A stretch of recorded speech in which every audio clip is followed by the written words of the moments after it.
Hey, Art, this is Alton from the Dog Father's Barbecue. And man, I gotta say, okay, I get on YouTube and I watch videos, as many people do. Yeah. And I kind of gravitate towards the educational type videos, where you go and you want to go learn something because YouTube is YouTube University after all, right?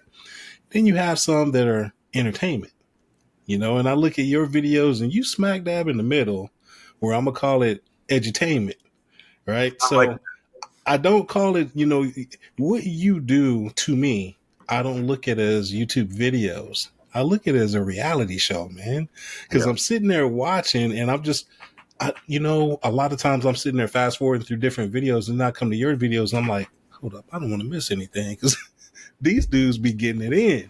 So my Big question to time. you is, with the way that your channel has progressed and all of your content has come along so organically, have you given it any thought to possibly making this into a reality show, or have you been approached by anybody about it? Many times, and the answer is no. And I'll tell you why. So you mentioned what you call it, edutainment. Yes, sir. So my background is in reporting and giving people news, facts, and figures and information, right? So I can never depart too far from that. People who know me from my professional career, you know, can't believe that I'm from the country. People who know me from my country life never could see me in a suit and tie every day on an anchor desk telling people, here's your news for the night. So those two worlds hardly ever came together except on a few occasions.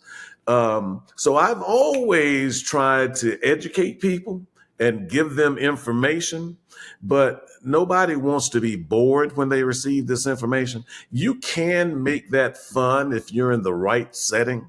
And so I always have walked that line. That's kind of inherent to who I am. And so uh, I've had some success in the documentary space and in long form reporting. They gave me a lot of awards, said, all right, hey, you're pretty good at this. Yeah, okay, fine. But I could have done shorter snippets of videos like most YouTube prototypes are. But what I wanted to do, Dog Father, is as you said, I wanted to give them a longer version and put it to more in a real life form so that they can follow that storyline longer. Now, every character on Country Style I nicknamed, every one of them. Okay. So and some of those names I pulled out of thin air. But if I were to try and put that into a reality TV space, it would no doubt change dramatically because there are a lot more controls on it, a lot more filters on it, a lot more hands on it. And these guys that are in country style, they don't know that world. They're not familiar with that space. And so they would, in my opinion, they wouldn't be the same people. They would become people who they thought now had to become actors. And so that's why I said I'd never do that. The YouTube space, as you guys well know, is really where the future is. And so there's just no need to go back into that reality TV space, unless somebody had a big ass check that they want to put in front of them, and then we can. Might revisit a little bit. So what I Show what me the I money. meant was, So, Mr. Fennell, I got a question for you. This is Charlie from Maverick Barbecue. There's a lot of organicness that happens with your videos. My question is, do people know when you're coming, and do they know that you're going to tape something, or is it, I grew up in South Carolina too. Um, do people just pop up in the backyard and you're like, oh, got you now? Or do you organize some of the scenarios? No, no, man. Listen, Charlie, they just pop up in the backyard, and they're people we know. And it's always been like that. The Fennell house in Bennettsville has always been a sharing space. My daddy, God rest his soul, he was always popular. like that. And he was the first Fennell that was always over a pot and cooking something on a grill, or on hog killing day. Everybody was calling him to come help out. So he was pretty popular. So our yard, and I had a lot of brothers too, who were popular. And so, when I say a lot, I'm talking, there were 10 boys and 2 girls. Oh, wow. So we always had a lot of people around there. So this is nothing new. And if they know, because we have a reputation, that there's going to be smoke in the air, you may have heard me say this on the show before. I always say, follow the smoke. That's People right. know when the Fennells have smoke in the air, and they just come.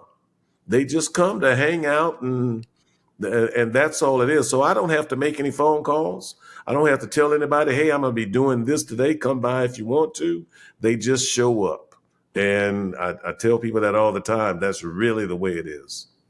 Oh, that's awesome. I love it. This is T from T-Dub Barbecue, also from South Carolina. Now, you mentioned you went to South Carolina State. T-Dub, let me interrupt you. Can I interrupt you for 1 second? Can you hear me? Yeah. I can hear you.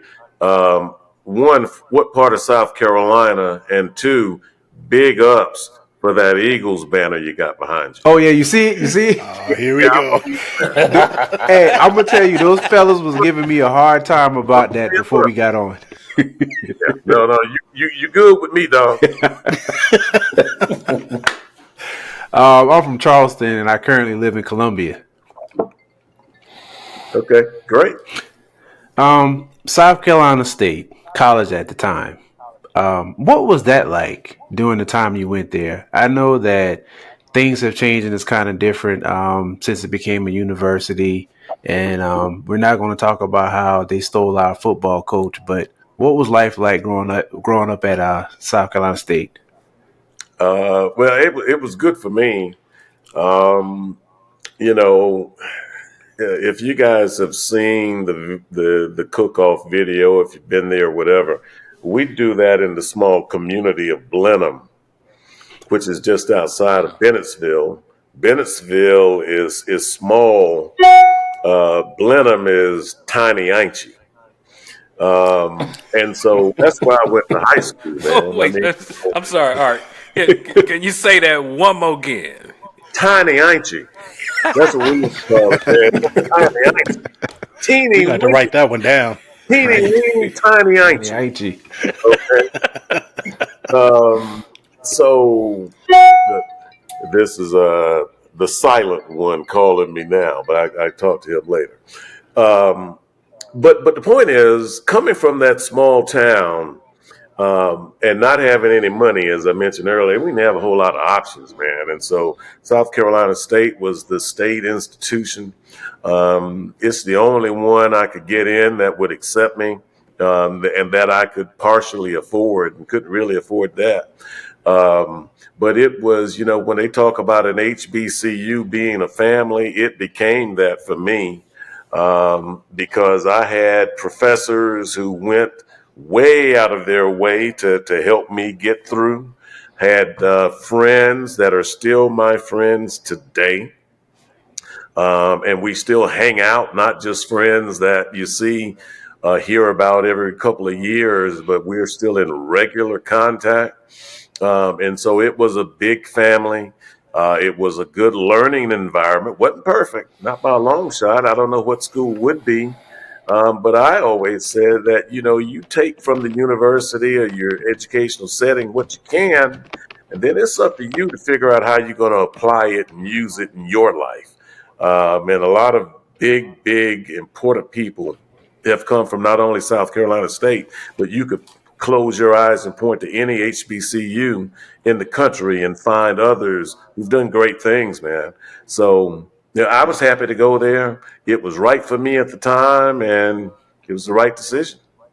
I graduated Mother's Day on a Sunday, went to work on my first job that Monday morning.